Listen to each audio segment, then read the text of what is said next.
اعوذ باللہ من الشیطان الرجیم بسم اللہ الرحمن الرحیم وبہ نستعین وہو خیر ناصر ومعین صلی اللہ علی رسولہ الکریم حبیب الہ العالمین سیدنا و نبینا و مولانا بالقاسم محمد اللہم صلی علی محمد وعلی محمد وعلى آلہ الطیبین الطاہرین المعصومین المظلومین المنتجبین المنتخبین المیامین سیما بقیت اللہ فی الارضین الذین اذهب اللہ عنہم الرجس وطہرہم تطہیرا اللہم صلی علی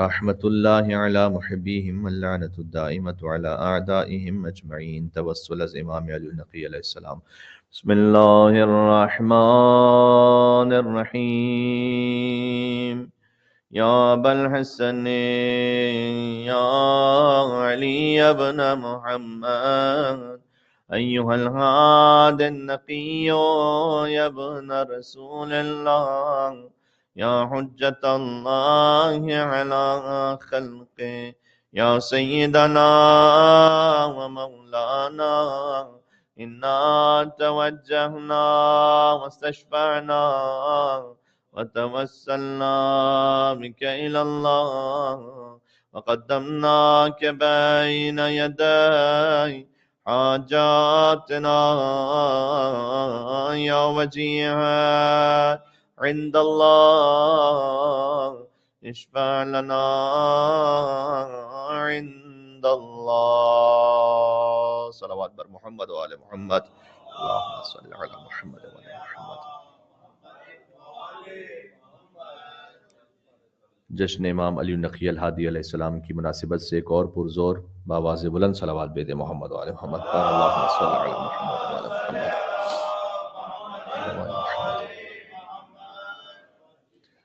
فقہ الاسلام شیخ یعقوب کلینی نے کتاب الکافی جلد نمبر 1 میں اور شیخ الطائفہ محمد ابن حسن طوسی نے اپنی شعراء آفاق کتاب تہذیب الاحکام کی جلد نمبر 6 میں یہ لکھا ہے کہ امام علی النقی علیہ السلام کی تاریخ ولادت 15 ذی الحجۃ الحرام ہے۔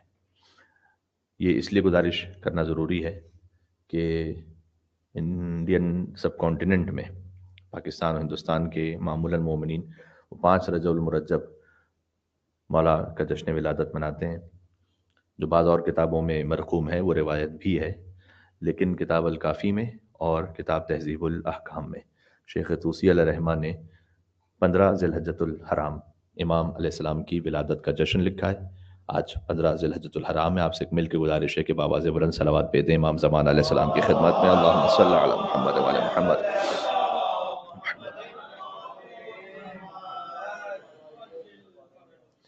ایک مرتبہ کچھ بیسک معلومات کا ریویژن چاہتا ہوں بچوں کے لیے بھی، اور اس میں کچھ اہم نکات بھی ہیں۔ امام علیہ السلام کا نام ہے علی، مشہور لقب ہے امام کے نقی، ہادی، عسکری، اور ایک لقب وہ ہے کہ جو ہے تو بہت ہی لطیف اور خوبصورت، لیکن امام علیہ السلام نے منع فرمایا ایک مصلحت کے تحت اس زمانے میں جب امام علیہ السلام کا دور امامت تھا کہ اس لقب سے مجھے نہ پکارو، اور وہ ہے متوکل۔ متوکل خود امام کے القاب میں سے ایک لقب ہے امام کا۔ متوکل خود بنفس نفیس، اس کے معنی اچھے ہیں۔ اللہ عز و جل نے 3 مقامات پر قرآن کریم میں فَلْيَتَوَكَّلِ الْمُتَوَكِّلُونَ یہ 2 مقامات پر کہا ہے، اور يَتَوَكَّلُ الْمُتَوَكِّلُونَ ایک مقام پہ کہا ہے۔ بس توکل کرنا چاہیے اللہ پر توکل کرنے والوں کو۔ ان اللہ یحب المتوکلین سورہ آل عمران میں متوکلین کے ساتھ ہے، چونکہ یہ ایک اور فارمیشن میں، مطلب وہ یہ کہ اللہ عز و جل محبت کرتا ہے توکل کرنے والوں سے، متوکلین سے۔ متوکلون کا سنگولر ہے متوکل۔ امام علیہ السلام نے اس خاطر منع فرمایا کہ بنی عباس کا 10واں بادشاہ عاشرہم اکفرہم، امیر المومنین نے اپنے زمانے میں آنے والے خلفاء کا ذکر کیا تھا کہ بنی عباس میں کون کون آنے والا ہے۔ اس میں یہ فرمایا تھا مولانا نے کہ ان کا جو 10واں ہوگا وہ سب سے بڑا کافر ہوگا۔ عاشرہم اکفرہم، ایک ہے کافر ایک ہے اکفر، جیسے کبیر سے اکبر، جیسے صغیر سے اصغر۔ ویسے کافر سے اکفر، بہت ہی بڑا کافر، بلکہ سب سے بڑا کافر، وہ 10واں ہے، وہ سب سے بڑا کافر ہوگا۔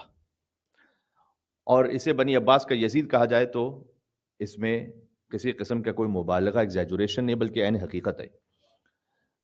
اب اس کا چونکہ لقب ہے متوکل، اور امام علیہ السلام بھی متوکل ہی کے نام سے معروف ہو جاتے، جیسے ابھی امام نقی علیہ السلام کے نام سے معروف ہے، اگر متوکل کے نام سے معروف ہوتے تو امام کے فضائل اس کے نام میں لکھ دیے جاتے اور اس کے رضائل امام علیہ السلام کی زندگی میں لکھ دیے جاتے، اس لیے کہ مورخین تو درباری تھے، تو دو متوکل مکس ہو جاتے۔ اس لیے امام علیہ السلام نے کہا کہ اس زمانے میں مجھے متوکل کے نام سے یاد نہ کیا جائے، تو امام علیہ السلام کے القاب میں ہے نقی، یعنی جس میں تمام پاکیزگیاں سمٹ کر آ جائیں، عسکری، جو اللہ کے لشکر کا حامل ہو، ان کے فرزند امام حسن جن کا لقب ہے عسکری، وہ عسکری سے زیادہ معروف ہے، لیکن عسکرین کہا جاتا ہے امام نقی اور امام حسن عسکری کو، یعنی دو عسکری، جیسے کاظمین جیسے جوادین، دو قاسم دو جواد دو عسکری، اولنا محمد اوسطنا محمد آخرنا محمد کلنا محمد، صلوات بھیجیے گا محمد و آل محمد پر، اللہم صلی علی محمد و آل محمد۔ تو یہ دو عسکری ہیں، اور امام کا ایک لقب ہے ہادی، اللہ کی جانب سے ہدایت کرنے والا۔ وہ کتنے بڑے ہادی ہوں گے کہ جنہیں ان کے پوتے جو مہدی ہیں اللہ کی طرف سے، وہ بھی ہادی کہیں اور ہادی کہہ کے سلام کریں، یعنی مہدی نے ہادی کہہ کر امام علی نقی کو سلام کیا ہے۔ امام علیہ السلام کے لیے ایک ہی فقرہ یہ کافی ہے کہ امام علیہ السلام کی حکومت اور الامر، امام علیہ السلام اللہ سبحانہ وتعالیٰ کی جانب سے ان کا امر یہ ہے کہ ان کا پوتا پردہ غیبت میں رہ کر کائنات کے نظام ہدایت کو چلا رہا ہو، تو دادا کی ہیبت اور جلالت کیا ہوگی۔ یہ امام علی نقی الہادی علیہ الصلوۃ والسلام۔ تو 4 لقب ہو گئے امام کے، نقی، ہادی، عسکری اور متوکل۔ امام کا نقش انگشتر وہ تھا اللہ ربی وہو عصمتی من خلقی، اللہ ہی میرا رب ہے اور وہ پناہ گاہ ہے اس کی مخلوق میں جو جو میرے ساتھ شر کرنے والے ہیں ان سے، وہ میرے لیے پناہ گاہ ہے۔ ایک اور امام علیہ السلام کا نقش انگشتر ہے، امام علیہ السلام کی انگشتری پر کیا نقش ہوتا تھا، اس میں ایک بہت خوبصورت بات یہ ہے کہ اوف العہود من اخلاق المعبود۔ اوف العہود کا مطلب ہے کہ وعدوں کو پورا کرنا، من اخلاق المعبود، معبود یعنی اللہ عز و جل، معبود کے اخلاق میں سے ہے کہ وعدوں کو پورا کیا جائے۔ اس خاطر ہے کہ ہم نے اس بات کو بارہا پیش کیا ہے کہ سب سے بڑھ کر یہ شروع ہوتا ہے خود انسان کے اپنے گھر سے، اپنی زوجہ سے، اپنی اولاد سے۔ آپ اپنی اولاد سے کبھی بھی وہ وعدہ نہ کریں کہ جسے آپ پورا نہ کر سکیں، چاہے وہ بظاہر بہت چھوٹی چیز آپ کو نظر آ رہی ہے۔ آپ گھر سے باہر جا رہے ہیں اور اس نے آپ کو پکڑ لیا اور کہا مجھے بھی ساتھ لے کے جائیے، مجھے بھی ساتھ لے کے جائیے، میں نے بھی جانا ہے، میں نے بھی جانا ہے۔ ہوتا ہے کئی دفعہ ایسا جب بچے بالکل چھوٹے ہوتے ہیں، تو آپ اگر انہیں کل لے کے جانے والے ہیں باہر تو آپ یہ کہیے کہ بیٹا کل لے جاؤں گا، ورنہ نہ کہیے کہ میں کل لے جاؤں گا آپ کو۔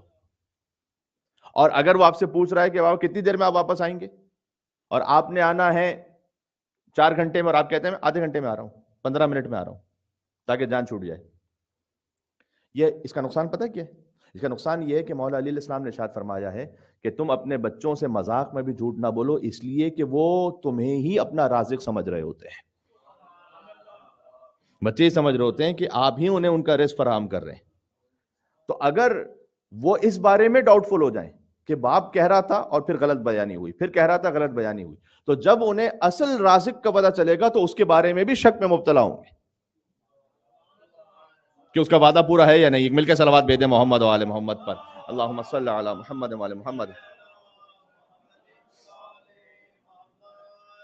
یہ بات واضح؟ تو وہ اصل رازق کے بارے میں ڈاؤٹ فل ہو جائیں گے، اللہ عز و جل کے بارے میں وہ شک میں ہوں گے، اس لیے کہ آپ نے ان سے اتنی مرتبہ وہ بات کہ جو پوری نہیں ہوئی، تو آپ کہیں گے کہ بیٹا اگر آپ روزہ رکھیں گے تو آپ کو ثواب ملنے والا ہے، تو اس میں اسے شک ہوگا کہ میرے باپ نے یہ صحیح کہا یا غلط کہا ہے، کیونکہ اس نے بہت ساری باتوں میں جھوٹ کہا ہوا ہے، اب اسے ہر بات میں شک ہوگا۔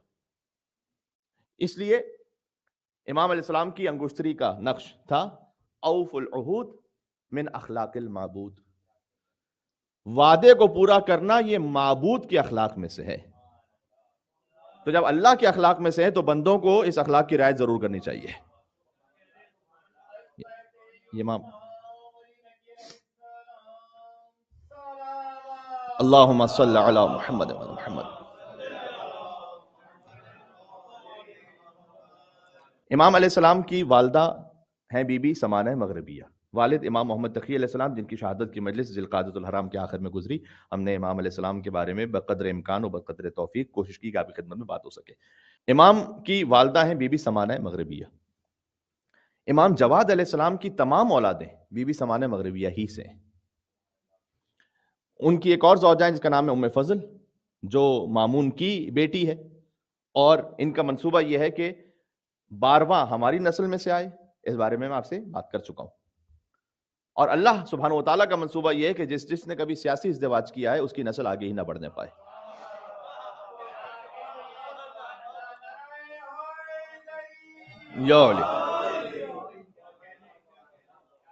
ایسا نہیں ہے کہ ائمہ علیہ السلام کی انہی ازواج کو اولاد ہوئی کہ جن سے نسل امامت آگے بڑھنا تھی، نہ، اور بھی ازواج کو اولاد ہوئی، لیکن وہ جو ازدواج تھے وہ امام علیہ السلام کی قدر و معرفت اور منزلت کو سمجھتے ہوئے تھے، لہذا ان سے اولاد عطا ہوئی.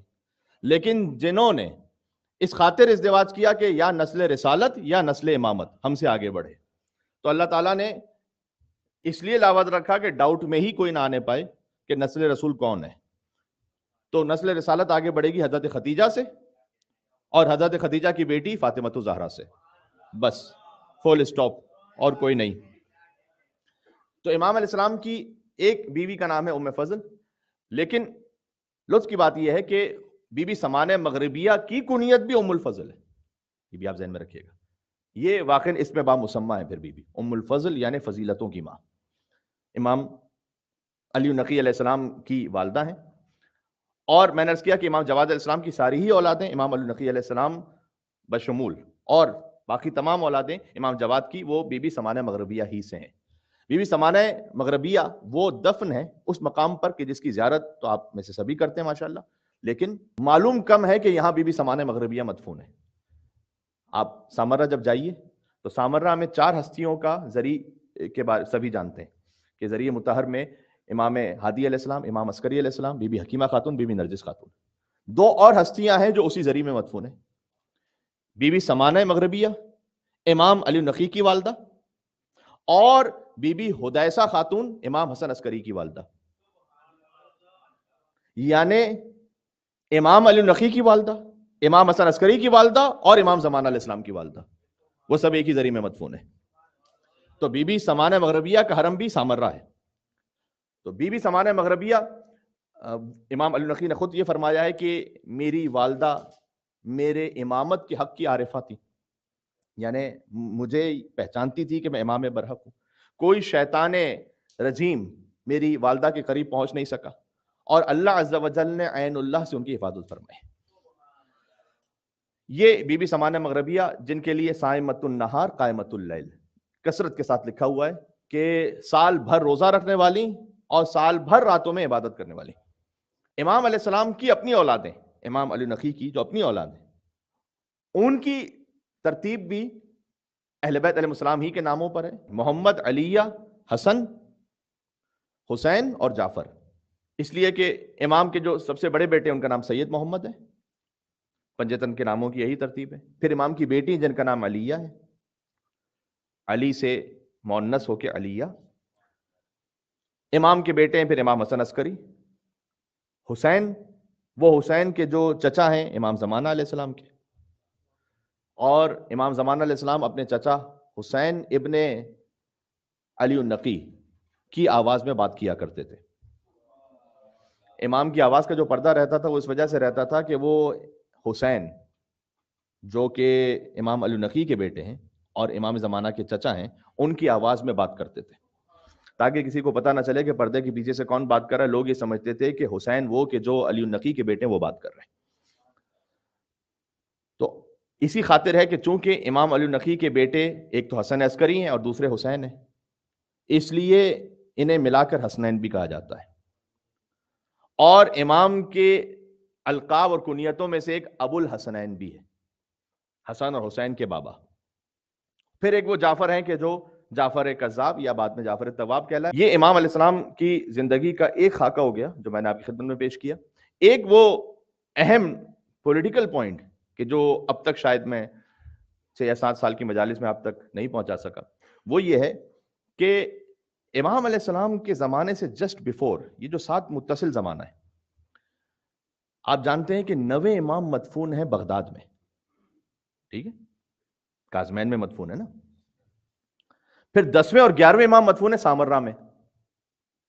تو عباسی خلفاء کا جو خلافت کا مرکز اور کیپٹل ہے وہ ایک زمانے میں ایران رہا ہے، خراسان، جہاں امام علی بن موسیٰ رضی اللہ علیہ السلام مدفون ہے.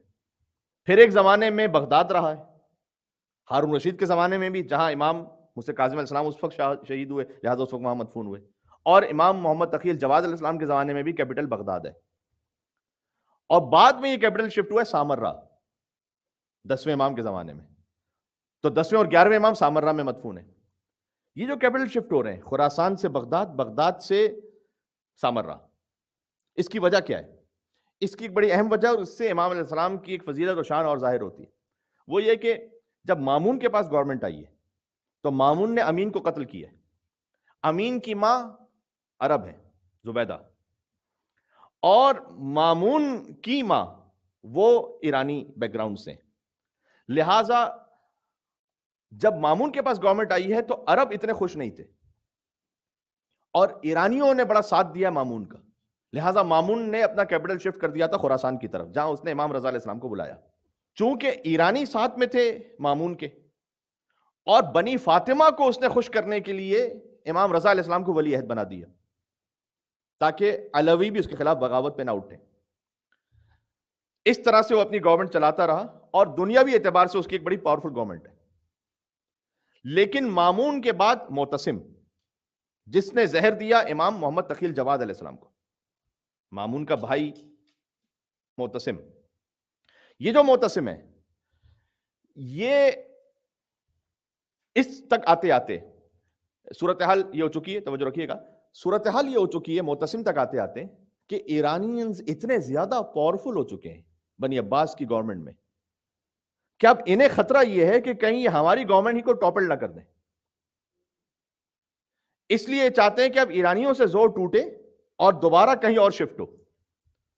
اچھا، دوبارہ اور کہاں شفٹ ہو؟ یہ پاور کا مرکز، وہ شفٹ اگر عربوں میں کرے تو عرب پہلے ہی ان کے اگینسٹ ہیں، لہٰذا عربوں کو یہ دوبارہ پاور میں لانا نہیں چاہتے. ایک طریقہ یہ ہے کہ دوسری کسی اور قوم کو تلاش کیا جائے، تھوڑا جنگجو بھی ہوں، جو عربوں سے بھی لڑ سکے اور ایرانیوں سے بھی لڑ سکے اگر خطرہ ہو. تو انہوں نے کیپٹل شفٹ کیا ہے سامرہ، اور وہاں ایک نیا شہر بسایا. امام محمد تقی الجواد کی شہادت ہے 220 ہجری میں، یہ بات ذہن میں رکھیے گا. امام محمد تقی الجواد کی شہادت کے فوراً بعد 220 ہجری کے فوراً بعد 221 ہجری میں سامرہ کو آباد کیا گیا، جیسے کہ خلیفہ دوم نے کوفہ شہر بسایا تھا، ایک خاص وجہ سے کہ وہ کنٹونمنٹ ایریا رہے، وہاں پر پوری فوج رہے تاکہ اس کے کام آ سکے وہ. اسی طریقے سے سامرہ میں ایک کنٹونمنٹ ایریا بنایا گیا، فوجی چھاونی ہے سامرہ، اور وہاں نہ عرب ہے زیادہ نہ ایرانی ہے، بلکہ ترک ہے.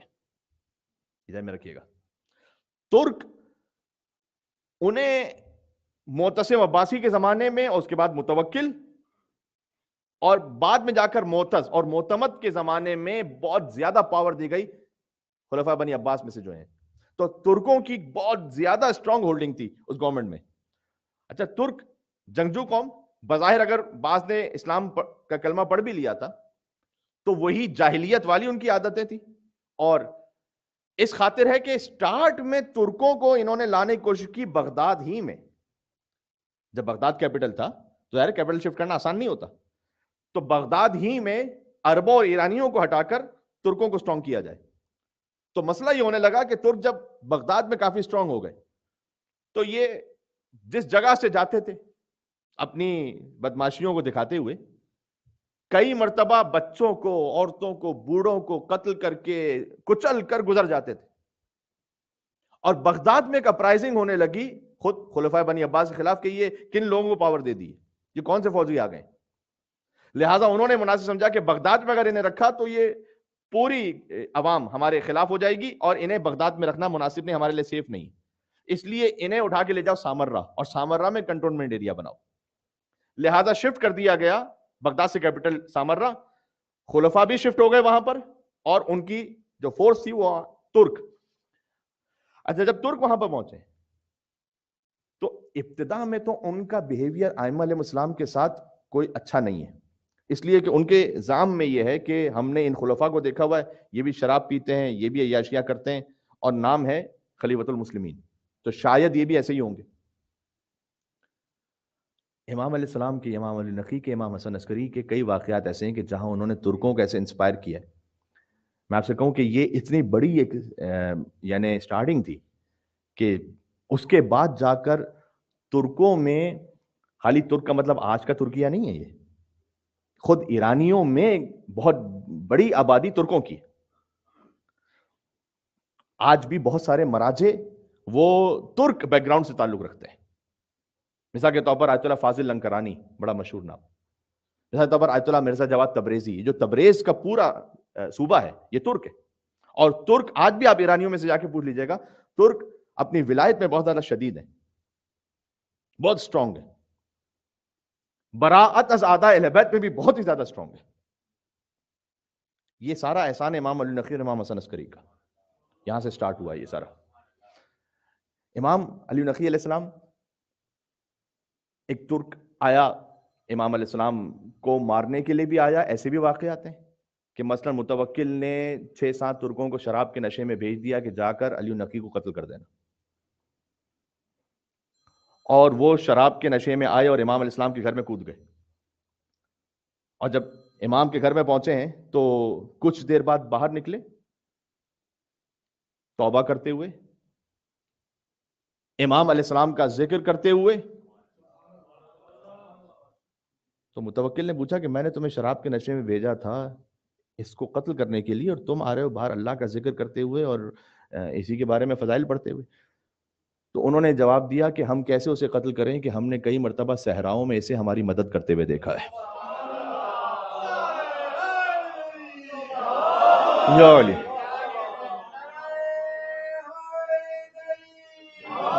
یا علی، سبحان اللہ۔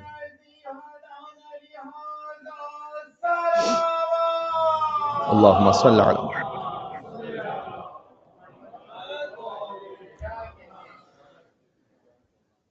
بعض واقعات ایسے ہیں کہ ایک ترک جو امام علیہ السلام سے بد اخلاقی کے ارادے سے آیا، اور دور سے دیکھنے والوں نے دیکھا کہ وہ کہ جو امام کی توہین کرنے کے لیے آیا تھا تو فوراً امام کے قدموں میں گر گیا۔ تو بعد میں لوگوں نے سے پوچھا کہ یہ جب تو نے توہین کا ارادہ کیا تھا تو یہ اتنی عزت و اکرام کیوں بجا لایا فوراً ہی؟ کہ اس لیے کہ جب میں آ رہا تھا ان کے پاس تو انہوں نے مجھے اس خاص نام سے پکارا کہ جو میرا باپ مجھے پیار و محبت سے پکارا کرتا تھا، وہ نام جو کسی کو نہیں معلوم تھا۔ یہ کیا ہو رہا تھا؟ یہ ایک نئی قوم تیار ہو رہی تھی نصرت امام زمان علیہ السلام کے لیے۔ عربوں میں ایک گروہ تھا کہ جو محبان اہل بیت ہوں، ایرانیوں میں اور اب ترکوں میں، ترکوں کا آغاز یہاں سے۔ یہ خدمت ہے امام علی نقی علیہ السلام کی۔ پھر شیر والا واقعہ بھی ہے، اور بھی بہت سارے واقعات ہیں کہ امام علیہ السلام جب مختلف زبانوں میں بات کرتے تھے تو اب امام کا بھی واقعہ ہے، امام حسن عسکری السلام کا بھی واقعہ ہے، امام علی نقی اور امام حسن عسکری السلام کے واقعات میں کافی شباہت بھی ہے، چونکہ یہ وہ زمانہ ہے کہ جب باہر سے اب لوگ آ رہے ہیں، اب ترک آ رہے ہیں، سنسکرت بات کرنے والے آ رہے ہیں، ہندی میں بات کرنے والے آ رہے ہیں، اور ائمہ علیہ السلام سے بات کرتے ہیں، اور امام علیہ السلام ان کی زبان میں انہیں جواب دیتے ہیں۔ اور جب کسی کو اعتراض تو نہیں لیکن تعجب ہو تو امام علیہ السلام اپنا لعاب کنکری میں مس کریں اور کہیں کہ اسے چوس لو۔ ذرا غور کیجئے گا، اس کے بعد وہ 73 زمانوں کا جاننے والا بن گیا جس نے امام علیہ السلام کے لعاب کو کنکری کے ذریعے سے حاصل کیا۔ معمولاً لعاب وہ ہوتا ہے کہ اگر اضافی منہ میں جمع ہو جائے تو کبھی آپ منہ سے نکال دیتے ہیں، جس کے جسم کے اضافی کی حیثیت یہ ہے، اس کے خون کی حیثیت کیا ہے؟ اللہ اکبر، یا علی، یہ ہے امام، سبحان اللہ۔ اللہم صل علی محمد وعلی محمد۔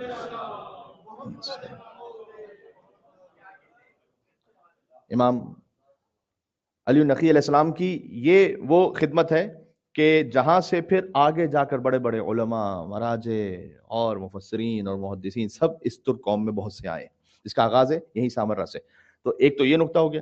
اچھا، ایک اور سازش تھی کہ جو اس سے پہلے اس طرح سے نہیں ہوئی تھی کہ جو امام علی نقی علیہ السلام کے زمانے میں ہوئی، جب امام علیہ السلام کا بالکل بچپن تھا. اب 6 برس کے سن میں آغاز امامت ہے، یا یوں میں کہوں کہ امام علیہ السلام نے 6 برس کے سن میں 18,000 عالمین کی ہدایت کی ذمہ داری اپنے کندھوں پر لی ہے. اس لیے کہ امام جعفر صادق السلام نے فرمایا تھا کہ 18,000 عالم ہے اور ہم سب پر حجت ہے. تو امام فقط انسانوں پر حجت نہیں، انسانوں کے امام تو ابراہیم علیہ السلام ہے. انی جاعلک للناس اماما، ہم نے آپ کو انسانوں کا امام بنایا ہے. عالمین کے لیے رحمت رسول اللہ ہے، اور عالمین کے لیے حجت رسول اللہ کے تمام اوصیاء ہیں. تو 6 برس کے سن میں جب یہ سلسلہ امامت شروع ہوا تو وہ جان چکے ہیں، خلفاء بنی عباس جانتے ہیں امام کے فضل کو، اور وہ یہ جانتے ہیں کہ ان کے بابا 8 برس کے سن میں امام بنے تھے. اور یا اپنے اقسم سے وہ مناظرہ کیا کہ ایک نشست میں کہ جو جاری رہی کئی دنوں تک 30,000 سوال کے جواب دیے امام علیہ السلام نے. تو یہ علم اللہ سبحانہ و تعالیٰ کے پاس سے سیکھ کر آتے ہیں. تو کیوں نہ کچھ ایسا کام کیا جائے کہ بچپن میں ان کا ایک استاد لگا دیا جائے، اور بعد میں یہ خبر مشہور کر دی جائے کہ یہ ان استاد سے پڑے ہوئے ہیں، کیونکہ بعد میں اپنے علم و فضل کا اظہار تو انہوں نے کرنا ہے. یہ وہ بات ہے کہ جو پہلی دفعہ امام نقی علیہ السلام کے ساتھ ہو رہی ہے. جنید بغدادی کو منتخب کیا گیا امام کی استادی کے لیے. اب میں یہ فقرہ کہوں گا کہ ایک دن گزرا، 2 دن، 4 دن، جب 1 مہینہ گزرا تو ایک دربار میں اپنے فخر و غرور کے اظہار کے لیے عباسی خلیفہ نے یہ پوچھا جنید بغدادی سے کہ یہ بتلانا کہ وہ جن کے تم استاد ہو وہ کیسے ہیں اس وقت. تو جنید بغدادی، کیونکہ سوال یہ کیا کہ وہ بچہ اس وقت کیسا ہے، تو جنید بغدادی نے کہا کہ بچہ نہ کہو اسے. کہ بچہ کیوں نہ کہیں؟ کہ اس لیے کہ وہ میرا استاد ہے.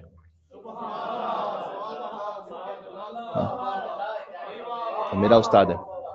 اور پھر جنید بغدادی نے کہا کہ جب میں ان کے پاس پہنچا تو پہلے دن میری جرأت اور ہمت ہی نہ ہو سکی کہ میں ان سے کوئی کلام کروں کی جلالت اور ہیبت کی وجہ سے. پہلے دن میں خاموش رہا، دوسرے دن میں خاموش رہا، تیسرے دن جب میں نے بات کرنا چاہی تو ابھی میں بات کرتا تھا کہ وہ بات کی اختتام تک مجھے بات پہنچا دیتے تھے. ابھی میں کوئی قرآن کی آیت پڑھتا تھا، اس کی تفسیر کی گہرائی تک مجھے بتاتے تھے. ابھی میں رسول اللہ کی کوئی حدیث نقل کرتا تھا تو اس حدیث کی گہرائی تک مجھے سمجھاتے تھے کہ اس حدیث کا مطلب کیا ہے. کہ یہ اتنی مرتبہ ہوا کہ میں نے ان سے کہا کہ میں آپ کی شاگردی اختیار کرنا چاہتا ہوں، اور میں چاہتا ہوں کہ آپ مجھے اپنی شاگردی میں قبول فرما لیجیے. تو تم یہ سمجھ رہے ہو کہ میں ان کا استاد ہوں، در حقیقت اب تک میں نے ان سے سیکھا ہے اور وہ میرے استاد ہیں، میں ان کا شاگرد ہوں. یہ برے دربار میں جنید بغدادی نے کہا. تو وہ ایک تصور یہ تھا کہ اچھا ہم استاد متعین کر دیں گے تو اس کے بعد جب ان کی جانب سے علم و فضل آگے آئے گا تو لوگ یہ سمجھیں گے کہ یہ استاد کا سکھایا ہوا ہے. تو جنید بغدادی سے جنید نے یہ پوچھا کہ یہ بتلائیے گا کہ اس بچپن میں یہ علم کی کیفیت کیسے ہے آپ کے پاس. تو امام علیہ السلام نے جواب دیا کہ ہم یہاں دنیا میں پوچھنے کے لیے نہیں آتے، ہم یہاں بتلانے اور سکھلانے کے لیے آتے ہیں. اس لیے یا علی سبحان اللہ.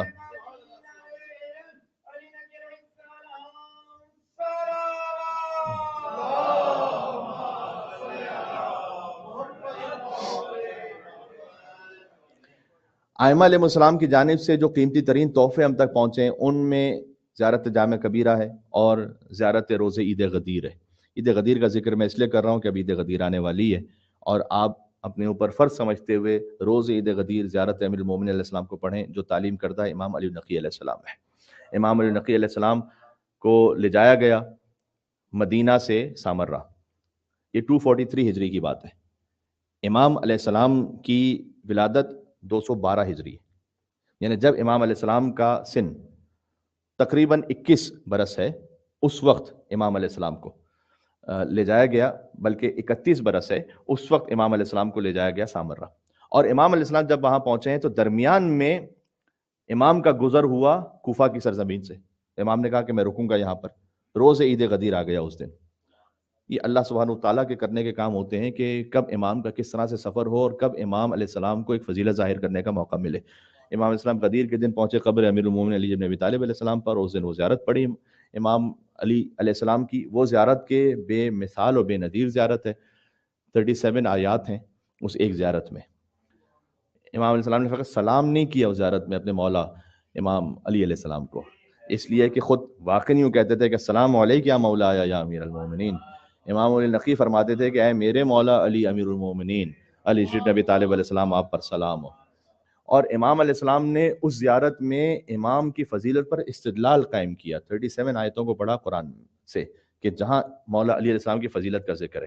شیخ عباس قمی نے لکھا کہ غدیر غیر غدیر، دور یا نزدیک سے زیارت کو پڑھو، یعنی ہر پاسبلٹی میں، چاہے آپ حرم امیر المومنین میں ہوں تب بھی پڑھیں، چاہے دور ہوں تب بھی پڑھیں، غدیر کا موقع ہو تب بھی پڑھیں، غدیر کے علاوہ ہو تب بھی پڑھیں. تھوڑی سی تفصیلی زیارت ہے، اس لیے آپ اگر ایک دن میں نہ بھی پڑھ پائیں تو اسے ٹکڑوں میں پڑھ لیجئے، لیکن پڑھیں ضرور. ایک مرتبہ کم از کم اس کا ترجمہ آپ گزاریں اپنی نظروں سے، تو آپ خود محظوظ ہوں گے، اس لیے کہ فضائل مولا علی علیہ السلام بزبان امام علی نقی علیہ السلام، جس میں کوئی ڈاؤٹ نہیں ہے، جس میں کوئی شک نہیں ہے، ایگزیجریشن کی کوئی گنجائش نہیں ہے. جو ہے وہ حق ہے، جو تھا وہ انہوں نے بیان کر دیا. پہلی بات. دوسرا تحفہ ملا زیارت جامع کبیرہ کا. اس زیارت جامع کبیرہ کے بارے میں بارہا میں آپ کی خدمت میں بات کر بھی چکا ہوں، ریکویسٹ بھی کر چکا ہوں کہ اسے بھی اپنے روٹین میں رکھیں. اگر ڈیلی روٹین میں نہیں رکھ سکتے تو ویکلی روٹین میں رکھیں، ویکلی روٹین میں نہیں رکھ سکتے تو منتھلی روٹین میں رکھیں کہ آپ زیارت جامع کبیرہ سے متصل رہیں. اس لیے کہ اہل بیت علیہ السلام کا شناس نامہ ہے، یعنی آئیڈینٹی کارڈ ہے. اگر آپ کو پہچان رکھنی ہے اہل بیت علیہ السلام کی، ایسی پہچان کہ جہاں پر کوئی شک نہیں ہے، کوئی ریب نہیں ہے، کوئی ڈاؤٹ نہیں ہے، تو آپ زیارت جامع کبیرہ کو پڑھیں. اور میں چاہتا ہوں کہ چونکہ امام علی نقی علیہ السلام کی ولادت کا جشن ہے، لہذا زیارت جامع کبیرہ سے کچھ فقرے آپ کی خدمت میں پڑھوں. معمولاً فقرے جو میں نے آپ کی خدمت میں کئی مرتبہ پڑھے ہیں مختلف حصوں سے، میں چاہتا ہوں کہ زیارت جامع کبیرہ سے ایک اقتباس وہ پڑھوں کہ جو شاید اب تک میں نہیں پڑھ پایا آپ کی خدمت میں، یعنی کچھ نئے مطالب آ جائیں زیارت جامع کبیرہ سے. تو جو مومنین اس کو پڑھنے کے عادی ہیں وہ زیادہ اور ریلیٹ کر پائیں گے، لیکن میں فقط اردو پر اکتفا کروں گا، عربی پہ نہیں جاؤں گا. آپ سے گزارش ہے کہ عربی بھی ایک دفعہ پڑھ لیں اور ساتھ میں اردو کو بھی پڑھتے رہیں یا انگلش کو پڑھتے رہیں، تاکہ آپ خود سمجھ پائیں کہ زیارت جامع کبیرہ میں امام علی نقی علیہ السلام نے کیا ارشاد فرمایا ہے. یہ وہ موقع ہے کہ جہاں امام حسین علیہ السلام کی قبر کو شہید کیا جا رہا ہے جبکہ کامیابی نہیں ہو رہی. متوکل یہ وہی یزید ہے بنی عباس کا کہ جس نے پہلے زائرین کے ہاتھوں کو کٹوایا، اس کے بعد ایک فدیہ دینا ہوگا. 2 زائرین آئیں گے، اس میں سے ایک کو مار دیا جائے گا، ایک جائے گا، تو ایک فدیہ بن جائے گا اس دوسرے زائر کے لیے. اب یہ وہ قوم ہے کہ جو اس بات کو مانتی اور یقین رکھتی ہے قرآن کی روشنی میں کہ اسماعیل علیہ السلام فدیہ قرار دیے گئے تھے امام حسین علیہ السلام کے لیے. وَفَدَيْنَاهُ بِذِبْحٍ عَظِيمٍ، اسماعیل کو فدیہ قرار دیا گیا ایک ذبح عظیم امام حسین علیہ السلام کے لیے. تو جب اسماعیل جیسے نبی کے لیے سعادت کی بات ہے کہ وہ حسین کے لیے فدیہ قرار پائیں، ہمارے لیے اس سے بڑی کیا شان اور منزلت ہوگی کہ ہم امام حسین علیہ السلام کے لیے فدیہ قرار پائیں. تو وہ فدیہ دیتے رہے، قربانی دیتے رہے اور زیارت امام حسین علیہ السلام پر جاتے رہے، یہاں تک کہ کیفیت وہ آئی کہ متوکل نے کہا کہ نہیں، اس قبر کا نشان مٹا دو، اس لیے کہ زائرین تو پھر بھی آ رہے ہیں. اور قبر کا نشان مٹانے کے لیے کبھی ہل چلانے کی کوشش کی گئی تو بیل اس نے آگے بڑھنے سے انکار کر دیا، اور باقی جانوروں نے آگے بڑھنے سے انکار کر دیا کہ تو در حقیقت جانور ہو چکا ہے. اللہ تعالیٰ نے ہمیں ان کی اتنی معرفت دی ہے کہ ہم ان کی قبر کو آگے نہیں مسمار کر سکتے یا خراب نہیں کر سکتے. اس وقت قبر کا یعنی نشان کم از کم باقی رہے، یہ نہ ہو کہ نشان ہی ختم ہو جائے، کیونکہ اس نے چاہا کہ اس پر زراعت ہو جائے، کلٹیویشن ہو جائے، تو پھر پتہ ہی نہ چلے کہ پھر قبر امام حسین السلام کہاں چلی گئی. اور پھر پانیوں کا رخ موڑا گیا وہاں پر، اور پانی بھی آ کر یا تو رک گیا، یا ایک اور اس بارے میں روایت ہے کہ اگر پانی آیا بھی وہاں پر تو قبر امام حسین علیہ السلام کے گرد ایسا طواف کرنے لگا کہ وہ پانی کہ جو امام حسین علیہ السلام پر بند کیا گیا تھا، اسی پانی نے قبر امام حسین کا ایک معجزہ دکھلایا. یہ سب ہو رہا ہے متوکل کے زمانے میں. اس وقت امام علی نقی علیہ السلام نے ارشاد فرمایا کہ دیکھو اس وقت قیام کا موقع نہیں ہے، اس وقت قیام نہیں فرمایا امام علی نقی علیہ السلام نے، نہ اور اپنے چاہنے والوں کو حکم دیا، بلکہ میں آپ کو زیارت جامع کبیرہ سناؤں گا تو اس میں امام علی نقی علیہ السلام نے فرمایا کہ اے اہل بیت ایسے کہو، انہیں سلام کرو کہ میں آپ کے حکم کا منتظر ہوں اب قیام کے لیے، لیکن تم زیارت جامع کبیرہ پڑھو، اس لیے کہ قبر الحسین فی قلوب من والا ہو، قبر امام حسین تو ہر مومن کے دل میں آباد ہے. تو امام حسین علیہ السلام کی قبر وہ ہر مومن کے دل میں ہمیشہ کے لیے آباد رہے گی. اس قبر ہی کی نیت سے دور یا نزدیک سے تمام اہل بیت کو شامل کرتے ہوئے زیارت جامع کبیرہ پڑھو. ایک ہے زیارت جامع صغیرہ، وہ مختصر زیارت ہے، ایک ہے زیارت جامع کبیرہ جو کچھ طولانی زیارت ہے. میں اس کے کچھ اقتباس آپ کے سامنے پڑھتا ہوں. سلام ہو کرم کے اصول امتوں کے قائد اور اولیاء نعمت پر، یعنی جن سے نعمتیں ہمیں حاصل ہوتی ہیں. میں نے کہا میں وہ پڑھوں گا کہ جو اب تک بیان نہیں ہو پایا، جس سے آپ اور مزید ریلیٹ کر پائیں. السلام علیکم یا اہل بیت النبوۃ و موضع الرسالہ و مختلف الملائکہ و مہبط الوحی، یہ آپ کے سامنے عرض ہو چکا ہے. میں اس کے علاوہ آپ کے سامنے زیارت جامع کبیرہ کے کچھ فقرے پڑھنا چاہتا ہوں. سلام ہو نیکیوں کے منزل اعتماد پر، شہروں کے ارکان ایمان کے دروازے رحمان کے امین اور نبیوں کے فرزندوں پر سلام ہو. رب العالمین کے نیک بندوں کی عطرت اور اللہ کی رحمت و برکت کے معدن اور مخزن پر سلام ہو. سلام ہو ہدایت کے ائمہ پر، تاریکیوں کے چراغ پر، تقوی کی نشانیوں پر. تقوی کی نشانی امام علی نقی علیہ السلام ہے. یعنی کہ دیکھنا ہو کہ تقوی کس میں ہے کس میں نہیں ہے، یہ دیکھو کہ امام علی نقی علیہ السلام کی امامت کو ماننے والا وہ ہے یا نہیں ہے. تقوی کی نشانیوں پر، بزرگ عقل مندوں پر، یعنی عقل مندوں میں سب سے عقل مندوں پر سلام. صاحبان عقل پر اور مخلوق کی پناہگاہ پر، انبیاء کے وارثوں پر سلام. سلام و اللہ کی رحمت اور معرفت کے مقامات پر، برکت خدا کی منزلوں پر. غور کیجیے گا، راز خدا کے محافظوں پر سلام، کتاب خدا کے حاملوں پر سلام، نبی خدا کے وصیوں پر، مرضی خدا کی طرف رہنمائی کرنے والوں پر، امر خدا پر ثابت قدم رہنے والوں پر، اللہ کے امر و نہیں کے ظاہر کرنے والوں پر سلام، جن سے اللہ کا امر بھی اللہ کی نہیں یہ ظاہر ہوتے ہیں. سبحان اللہ. اللہ کے باعزت بندوں پر سلام جو اس کے حکم پر کبھی سبقت نہیں کرتے. ایک صلوات بیجیے گا یا محمد و آل محمد پر، اللہم صلی علی محمد و آل محمد. سلام ان ائمہ پر جو داعی ہیں، قائد ہیں، ہادی، سردار، حاکم، حامی، اہل ذکر، اولو الامر، بقیت اللہ اور خیرت اللہ ہیں. خدا کے گروہ پر سلام. ہم کہتے ہیں نا یہ کس گروپ سے، دنیا کے معاملات میں کہتے ہیں کس پولیٹیکل پارٹی سے. اگر کبھی کوئی اختلاف ہو جائے بھئی وہ کس گروپ میں ہے. ٹھیک ہے، خدا کے گروہ پر سلام، جو خدا کے گروہ میں ہے. اللہ کے علم کے صندوقوں پر سلام. اللہ اکبر. اللہ نے آپ کو اپنے علم سے مصطفیٰ کیا اور اپنے علم غیب کے لیے آپ کو پسند کیا اور آپ کو اپنے راز کے لیے اختیار کیا. کیا بات ہے. اللہ نے آپ کو عزت دی اپنی ہدایت سے، آپ کو اپنی دلیل سے مخصوص کیا، آپ سے راضی ہوا کہ آپ اس کی زمین پر اس کے خلیفہ ہوں. اللہ نے اپنی حکمت کا امین بنایا آپ کو، اپنی وحی کا ترجمان، توحید کا رکن، مخلوق پر گواہ بنایا آپ کو. سبحان اللہ.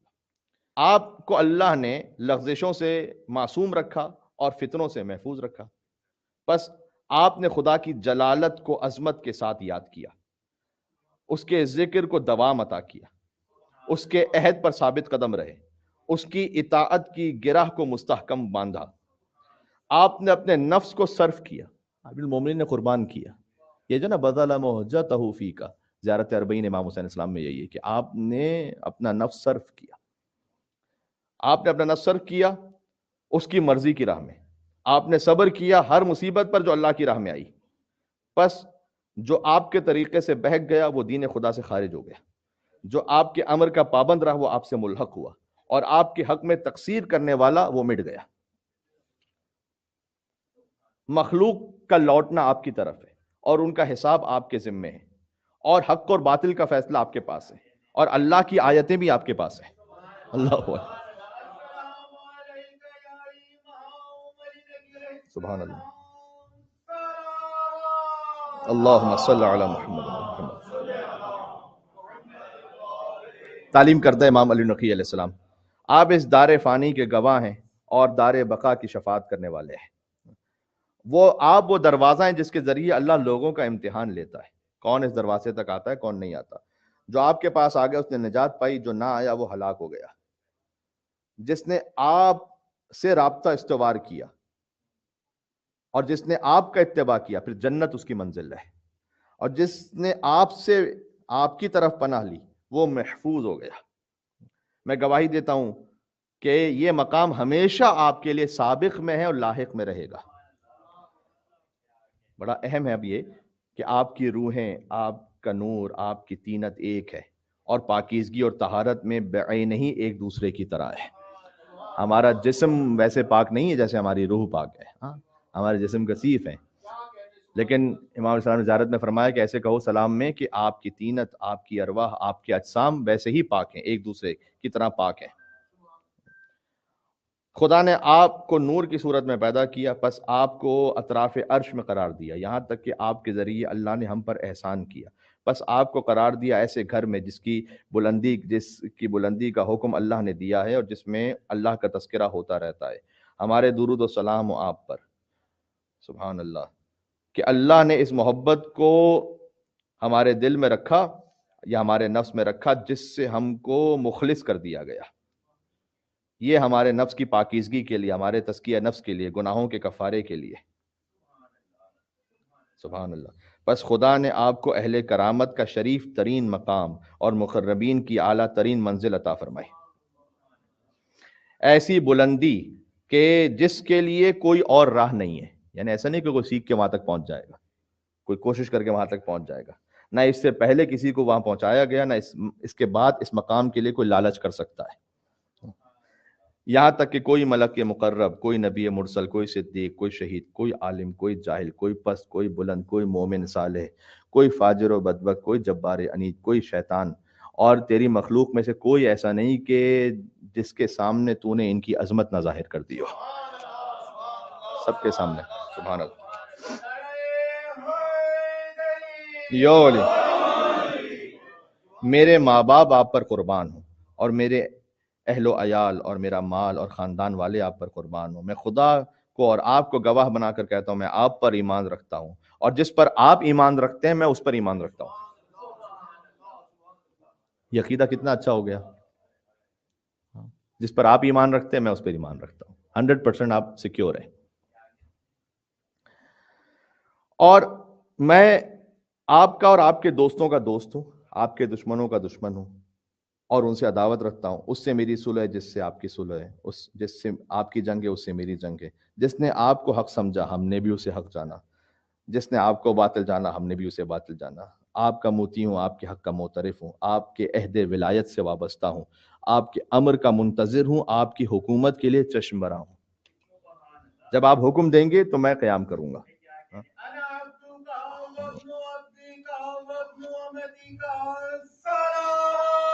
اللہم صلی علی محمد.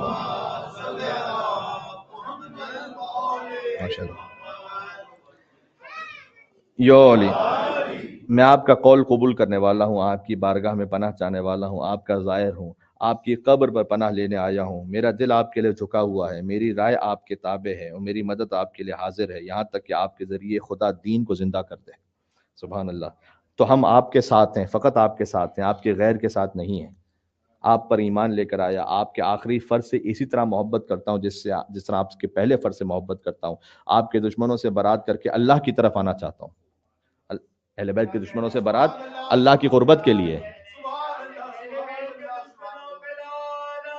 بے شمار.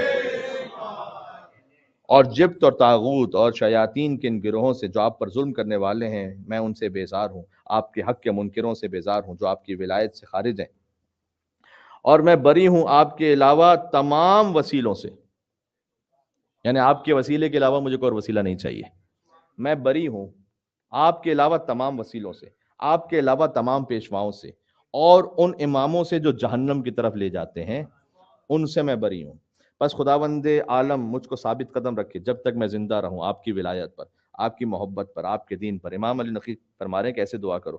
اور مجھ کو توفیق عنایت کرے آپ کی اطاعت کی، اور مجھ کو آپ کی شفاعت کا رزق دے، اور مجھ کو آپ کے اچھے دوستوں میں قرار دے جو آپ کا اتباع کرنے والے ہوں، اور مجھ کو قرار دے ان لوگوں میں جو آپ کے آثار یعنی آپ کی حدیثوں کے ساتھ ہوں، آپ کی راہ پر چلنے والے ہوں، اور آپ کے ساتھ قیامت میں محشور ہوں، کہ جن کی آنکھیں ٹھنڈی ہو جائیں گی آپ کے دیدار سے.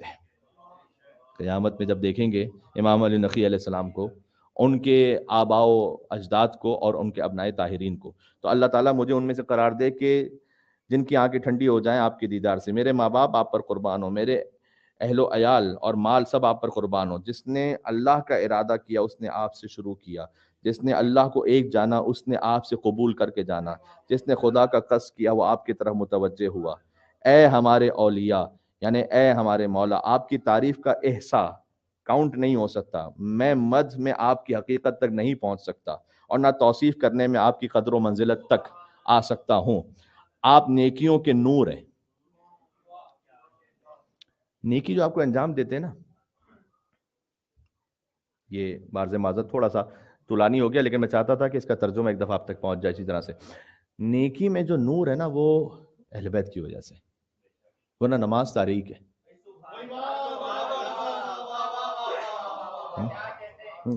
کاش وقت ہو تو ایک ایک جملے کو تشریح کے ساتھ بیان کیا جائے. نیکیوں کے نور پر سلام، یعنی نیکی میں نور اس وقت تک نہیں جب تک کہ وہ اہل بیت علیہ السلام کی محبت سے جڑی بھی نہیں ہے. وہ نیکی صدقے میں نور ہے اہل بیت کی ولایت کی وجہ سے. کسی غریب کی مدد میں روشنی ہے اہل بیت علیہ السلام کی محبت کی وجہ سے. تو آپ نیکیوں کے نور ہیں، نیکیوں کے ہادی، خدائے جبار کی حجت ہیں. آپ ہی کے ذریعے خدا نے عالم کو شروع کیا، آپ ہی پر ختم کرے گا. آپ کی وجہ سے بارش نازل کرتا ہے، آپ کی وجہ سے آسمان کو روکے ہوئے کہ وہ زمین پر نہ گر پڑے. ہر شریف نے آپ کے شرف کے سامنے گردن جھکا دی اور ہر متکبر نے آپ کی اطاعت کے آگے سر جھکا دیا، اس لیے کہ اللہ نے جھکوایا. اور ہر جابر آپ کے فضل کے سامنے سر تسلیم خم ہو گیا. اور زمین چمکی آپ کے نور سے اور کامیاب ہونے والے کامیاب ہوئے آپ کی ولایت سے. جس نے آپ کی ولایت کا انکار کیا اس پر اللہ کا غضب ہو. اور آپ کا نام تمام ناموں میں ہے، آپ کا جسد پاک تمام جسموں میں ہے، آپ کی روح پاک تمام روحوں میں ہے، آپ کا نفس تمام نفسوں میں ہے، آپ کے آثار تمام آثار میں ہے، آپ کی قبریں تمام قبروں میں ہے. اللہ عز و جل جانتا ہے کہ اس کی کیا گہرائی ہے. آپ کا نفس کتنا کریم ہے اور کتنی عظیم ہے آپ کی شان، اور کتنی جلیل ہے آپ کی قدر و منزلت، اور آپ کا عہد کتنا وفا سے متصل اور آپ کا وعدہ کتنا سچا ہے. آپ کا کلام نور ہے، آپ کا امر ہدایت ہے، آپ کی وصیت تقویٰ ہے، آپ کا فعل خیر ہے، آپ کی عادت احسان ہے، آپ کی فطرت کرم ہے. میں کیوں آپ کی بہترین تعریف کر سکتا، کیوں کر سکتا، یعنی میں کیسے آپ کی کما حقہ تعریف کر سکوں اور آپ کے شؤون جمیلہ کا احصاء کر سکوں، جبکہ آپ ہی کی وجہ سے تو اللہ نے ہمیں ذلت سے نکالا ہے اور ہم کو غموں کی شدت سے دور رکھا ہے. میرے ماں باپ اور میری جان آپ پر قربان ہو. آپ کی ولایت کے ذریعے اللہ نے ہم کو حقائق دین سکھلائے ہیں اور اصلاح کی ہے ہماری دنیا کے فاسد امور کی. آپ کی ولایت کے ذریعے واجب اطاعت قبول ہوتی ہے. بات ختم ہو رہی ہے. جو واجب اطاعت ہے وہ آپ کی ولایت کے ذریعے سے قبول ہوتی ہے. اے اللہ تو ہم کو گواہوں میں لکھ دے جو اس بات کی گواہی دینے والے ہیں. ہمارے پروردگار ہمارے دلوں کو ہدایت کے بعد ٹیڑھا نہ ہونے دینا اور ہم کو عطا کرنا اپنے پاس سے رحمت، کہ تو رحمت کا عطا کرنے والا ہے. اے خدا کے ولی، ہم امام علی نقی کو پکار رہے ہیں، میرے اور خدائے عز و جل کے درمیان کچھ گناہ ہیں جو سوائے آپ کی رضامندی کے محو نہیں ہو سکتے. تو ذات کے حق کا واسطہ جس نے آپ کو راز کا امین بنایا، آپ جانتے ہیں میرے رازوں کو، اور بندوں کے امور کا سرپرست بنایا اور آپ کی اطاعت کو اپنی اطاعت سے ملا دیا، کہ آپ میرے گناہوں کے لیے بخشش طلب کریں اے امام علی نقی، اور آپ میرے شفیع ہو جائیں. میں دل سے آپ کا مطیع ہوں. خدایا اگر میں محمد اور اہل بیت اطہار علیہم السلام سے زیادہ قریب شفیع پا لیتا تو ان کو شفیع قرار دیتا. اب ان کے حق کا واسطہ دے کر جن کی اطاعت کو تو نے لازم کیا ہے، میں تجھ سے سوال کرتا ہوں کہ مجھ کو ان کی معرفت رکھنے والوں میں شمار فرما دے اور اس گروہ میں کہ جو ان کی شفاعت سے رحمت پا چکے ہوں. بے شک تو سب سے زیادہ رحم کرنے والا ہے. اللہ کا درود و سلام ہو حضور مکرم ان کی آل پاک پر، اور ہمارے لیے خدا کافی ہے اور وہی بہترین وکیل ہے. یہ زیارت جامع کبیرہ کے منتخب حصوں کا ٹرانسلیشن تھا جو تعلیم کردہ امام علی نقی علیہ السلام ہے. مولا کی عظمتوں پر ایک مل کے اور صلوات بھیجے گا محمد و آل محمد پر، اللہم صلی علی محمد و آل محمد. تو اپنے زندگی کے روٹین میں رکھیں. آپ اسے ایک دفعہ پڑھیں گے، 2 دفعہ 3 دفعہ، آپ کے ذہن میں بھی بیٹھ جائے گا. اس کا ترجمہ تھوڑا سا آپ کے لیے اور ملموس ہو جائے گا، باتیں اور زیادہ کلیئر ہو جائیں گی. اور جب پھر آپ کبھی کسی خطیب کو سن رہے ہیں، کسی شاعری کو سن رہے ہیں اور آپ کو یہ ڈاؤٹ ہو رہا ہے کہ یہ حقیقت پر ہے نہیں ہے، غلو ہے، تقصیر ہے، کیا ہے اس میں، تو آپ زیارت جامع کبیرہ کے میزان پر پرکھیں کہ زیارت جامع کبیرہ کے میزان میں امام علی نقی علیہ السلام نے مجھے اہل بیت علیہ السلام کے بارے میں کیا بتلایا ہوا ہے. اس کو پرکھیں اور اس مطابق پھر آپ کا اپنا ضمیر اور آپ کا اپنا نفس یہ فیصلہ کر دے گا کہ یہ حق پر ہے یا نہیں ہے، یا کہاں پر غلو ہے، کہاں پر تقصیر ہے. کیونکہ کبھی غلو بھی ہوتا ہے، کبھی تقصیر بھی ہوتی ہے، دونوں باتیں ہیں، خطابت میں بھی اور شاعری میں بھی. تو اس خاطر اس بات کا خیال رکھنا بڑا ضروری ہے. تو یہ وہ دو قیمتی ترین تحفے تھے کہ جو امام علی نقی علیہ السلام سے ہم تک پہنچے. امام کے سامنے سر تسلیم خم ہو جانا ہی اللہ کی اطاعت ہے. یہ ذہن میں رکھیے گا. بات کو میں سمیٹ رہا ہوں امام کے اس فقرے پر کہ جب امام کو سامرہ بلایا گیا تو حرثمہ نام کا ایک شخص تھا کہ جو اس فوج کا امیر ہے، یا کم از کم اس کے پاس ایک عہدہ ہے، اور ساتھ میں امام علیہ السلام کا ایک چاہنے والا بھی ہے. تقیہ میں امام سے اس نے کہا کہ شدید گرمی کا زمانہ، اور امام علیہ السلام نے اس سے کہا کہ سردی کے لباس لے لو. اب آپ سے اگر کوئی کہے کہ فرض کیجئے کہ آپ یہاں سے جا رہے ہیں کسی تفریح کے مقام پر کہ جہاں سنو فال ہے، اور آپ سے کوئی کہے کہ بالکل جو سمر ڈریس ہے نا وہ لیجئے گا، تو آپ یقین کریں گے؟ اس نے حکم امام کی اطاعت کرتے ہوئے یہ لے لیا، اور اس کے اطراف میں جو لوگ تھے انہوں نے اس کا مذاق اڑانا شروع کیا کہ تمہارے امام کو یہ نہیں پتا کہ گرمی کا موسم ہے، سردی کا موسم ہے، شدید ترین گرمی کے موسم میں سردی کے کپڑے لینے کے لیے کہہ رہے ہیں. اور راستے میں ایک مقام ایسا بھی آیا کہ چونکہ اب کسی کی جب چڑ بن جاتی ہے تو پھر اسے چھیڑا بھی جاتا ہے کہ تمہارے امام تو یہ کہتے ہیں کہ جب قیامت ہوگی تو ہر مقام سے 70 مردے اٹھیں گے، تو یہاں تو کسی کی موت ہی نہیں ہوئی، یہاں جو ہم گزر رہے ہیں یہاں صحرا میں اس وقت تک کوئی مرا ہی نہیں تھا، تو یہاں سے کون اٹھے گا؟ اور ایک دوسرے کے ذریعے سے اسے طنز اور تشنیع کا نشانہ بنایا جا رہا ہے. اور وہ یہ کہتا ہے کہ میرے امام نے یہ کہا ہے تو اس میں کوئی مصلحت ہوگی، جانتا نہیں میں کیا مصلحت ہے، لیکن امام نے کہا ہے تو ہوگی. یہ ہے واقعی مومن. واقعی مومن یہ ہے جو میں آپ کے سامنے حدیث سنا چکا ہوں کہ امام نے کہا کہ ہمارا چاہنے والا وہ ہے. امام نے نام لے کر ایک صحابی کے لیے کہا تھا کہ اگر انار کو 2 حصوں میں تقسیم کر دیا جائے اور میں یہ کہوں کہ آدھا حلال ہے اور آدھا حرام ہے تو وہ شک نہیں کرے گا اور یہ کہے گا کہ چونکہ آپ حجت خدا ہیں لہٰذا آدھا انار حلال ہوگا آدھا حرام ہوگا. یہ تسلیم ہے. یہ تسلیم آ جانا مثال میں سن لینا آسان ہے، لیکن جب واقعی تسلیم کی منزل آتی ہے تو میں نے اس کی کچھ مثالیں آپ کی خدمت میں پیش کی تھی. مثلا کتنی مرتبہ خود عید کی تاریخ کا موقع ہوتا ہے اور موقع ہوتے ہیں جہاں پر ہمارے لیے جو حجت اور تسلیم ہو جانا ہے تو وہاں دل تسلیم ہوتا نہیں ہے. کتنی ہی مرتبہ جہاں جس قسم کی محفل امام اسلام چاہتے ہیں ہمارا دل تسلیم ہوتا نہیں. میں ائمہ علیہ السلام کے نام پر برپا کی جانے والی محفلوں کی بھی بات کر رہا ہوں اور ہماری پرسنل محفلوں کی بھی بات کر رہا ہوں. ہمارا دل جھکتا نہیں امام علیہ السلام کے سامنے. تو امام نے یہ فرمایا کہ لے لینا کپڑے سردیوں کے، اور راستے میں صحرا میں ایک مقام پر پہنچے اور شدید بارش ژالہ باری ہونے لگی، یہاں تک کہ دفعتاً موسم بدل گیا. تعجب نہیں ہے موسم کا بدل جانا، یہ ان کے فرزند ہے کہ جن کے ایک اشارے سے سورج پلٹ آتا ہے، تو موسم کے بدل جانے میں کیا تعجب کی بات ہے.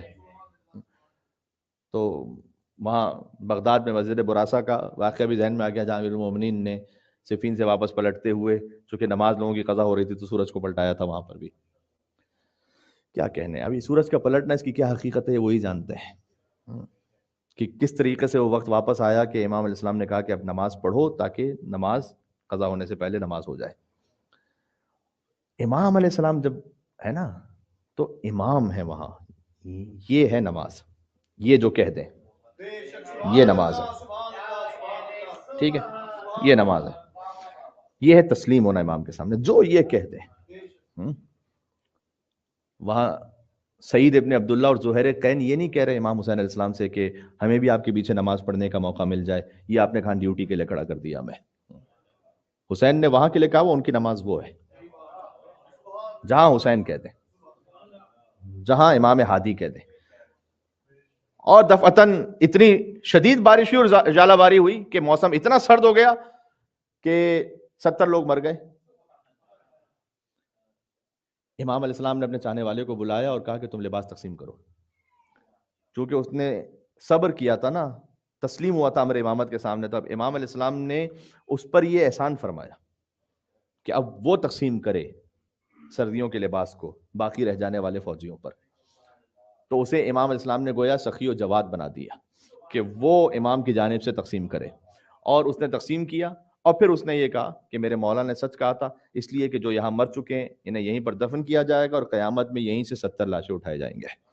تو جو تم یہ پوچھ رہے تھے کہ اس سرزمین سے تو کوئی گزرا ہی نہیں ہے اور یہاں پر تو کسی کی تدفین ہی نہیں ہوئی، تو یہاں سے کیسے لاشیں اٹھائے جائیں گے؟ تو یہ یاد رکھو کہ یہاں پہ جو مر گئے انہی کو اٹھایا جائے گا میدان محشر میں۔ یہ تو اس وقت کے لیے جواب تھا، اور بعد میں آپ جانتے ہیں کہ پھر تو دنیا کتنی آگے بڑھتی چلی گئی اور کتنی آبادیاں آئیں اور کتنی آبادیوں میں کہاں کہاں کون کون دفن ہوا، وہ تو ایک اپنے مقام پر، لیکن اسی وقت کے لیے امام السلام نے اسے قانع کیا اور اسے سمجھایا، سمجھایا بھی، اور اس مومن اور شیعہ کا دل مطمئن ہو گیا، اس لیے کہ وہ امام کے سامنے تسلیم ہوا تھا۔ تو امام علی النقی علیہ الصلوۃ والسلام کے جشن کا اختتام کریں گے اس بات سے کہ امام علیہ السلام کے پوتے حضرت حجت حضرت مہدی عجل اللہ تعالیٰ فرجہ شریف کے ظہور پر نور میں تعجیل ہو، ہم امام کے منتظرین میں قرار پائیں، اس لیے کہ امام کے منتظرین میں ہونا خود ایک بہت بڑی فضیلت ہے۔ ائمہ علیہ السلام کی حدیث کے مطابق آپ انتظار کرنے والے ہوں اس وقت کا، خود یہ زیارت جامع کبیرہ کا بھی پیغام ہے۔ پروردگار ہمیں امام حسین علیہ السلام کا عزادار بنا، حضرت حجت کا منتظر بنا، علی بن ابی طالب علیہ السلام کا شیعہ قرار دیتے ہوئے ہمیں میدان محشر میں حاضر ہونے کی توفیق عطا فرما۔ امام علی نقی علیہ السلام کے جشن ولادت پر دعا کرتے ہیں کہ ہمیں سامرہ کی زیارت عطا فرما۔ امام کی شفاعت سے ہمیں قبر میں، برزخ میں اور میدان محشر پر بہرہ مند فرما۔ ربنا تقبل منا انک انت السمیع العلیم بجاہ محمد و آلہ الطیبین الطاہرین۔ حضرت امام علی نقی الہادی علیہ الصلوۃ والسلام کی عظمتوں پر آپ جو تشریف فرما ہیں 3 مرتبہ ہدیہ صلوات بھیج دیجیے گا علیہ السلام کی خدمت میں۔ اللہم صل علی محمد و آل محمد، اللہم صل علی محمد و آل محمد، اللہم صل علی محمد و آل محمد وعجل فرجہم